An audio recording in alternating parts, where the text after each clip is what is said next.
Hello friends, माझं नाव बालाजी जीवन Mohite. Basically मी मूळचा लातूरचा आहे, पण लहानपणापासून मी पूर्ण पुण्यामध्ये वाढलोय. माझं इंजिनिअरिंग हे मेकॅनिकल इंजिनिअरिंग हे गव्हर्नमेंट कॉलेज इंजिनिअरिंग अवसरीमधून झालंय, जे की मंचरच्या जवळ आहे.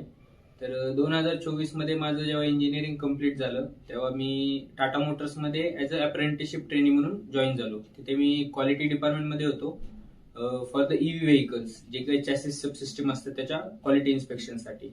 तर टाटा मोटर्समध्ये काम करताना मी 1 वर्ष जवळपास हे त्यांच्या डिझायनर्सच्या जवळच राहून काम केलेलं आहे. म्हणजे जे काही क्वेरीज असतील, इश्यू असतील पार्ट्सचे, ते त्यांच्यासोबत डिस्कस करून सॉल्व्ह करणे. तर तिथून मला समजले की इन्स्टेड ऑफ क्वालिटी डिझाईन, जर आपण डिझाईनमध्ये आपण काय शिकू शकतो किंवा डिझाईनमध्ये असं काय आहे की जे एवढं आपल्याला ते अट्रॅक्ट करतं किंवा एवढं ते इम्पॅक्ट करतं आपल्यावरती. तर माझं तिथून डिझाईनमध्ये हे पॅशन आलं मला, आणि मला क्वालिटीच्या ऐवजी डिझाईनमध्ये माझं करिअर करू वाटलं. त्यानंतर जसं एक माझं वर्ष कंप्लीट झाला, तर मी ठरवलं की माझं जे करिअर आहे ते डिझाईनमध्येच सुरू करायचं.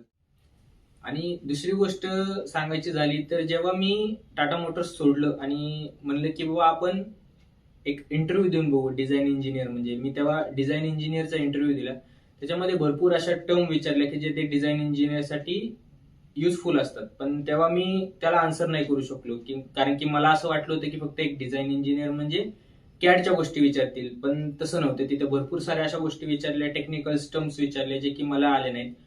काय, तर मी गुगलवरती सर्च केलं की ऍज अ डिझाईन इंजिनियर म्हणजे तुम्हाला काय लागतं, किंवा जसं मला कॉलेजमध्ये माहिती होतं की डिझाईन इंजिनियर म्हणजे तुम्हाला कॅड मॉडेलिंग फक्त एवढं अशी समज होती, आणि बहुतेक मुलांची तरी अशीच समज असते सध्याला.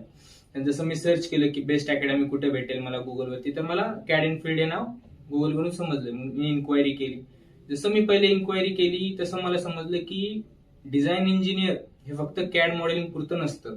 त्याच्यामध्ये भरपूर अशा टर्म्स असतात की जे तुम्हाला डिझाईन इंजिनियर बनवतात.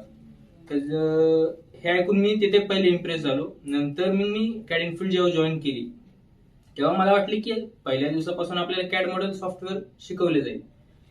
पण जसं मी पहिल्या दिवशी आलो, बेसिक सुरुवात झाली तुमची ड्रॉइंग पासून, जी की डिझायनरसाठी एक महत्वाची स्टेप असते आणि जी मला येत नव्हती. बेसिक इमॅजिनेशन असो, ड्रॉइंगचं 2D त्याचे व्ह्यूज हे जमत नव्हते, जे इथं आल्यावर मी पहिले शिकलो. त्याचे हाताने आयसोमेट्रिक ड्रॉइंग्स कम्प्लीट करणे आणि मग सॉफ्टवेअरकडे वळणे.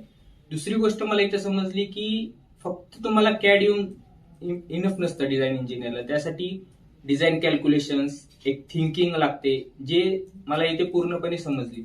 जसं माझा एक्सपिरियन्स इथं असा आला की मी टाटा मोटर्समध्ये काम करत असताना पार्ट्समध्ये जीडीएनटी वापरली जाते, जे की सिम्बॉल्स असते, जे की पार्टच्या मॅन्युफॅक्चरिंगसाठी वापरले जातात. तर मला माहित नव्हते तेव्हा की बाबा हे का वापरले जातात किंवा हे का इश्यू येतात त्याच्यामुळे.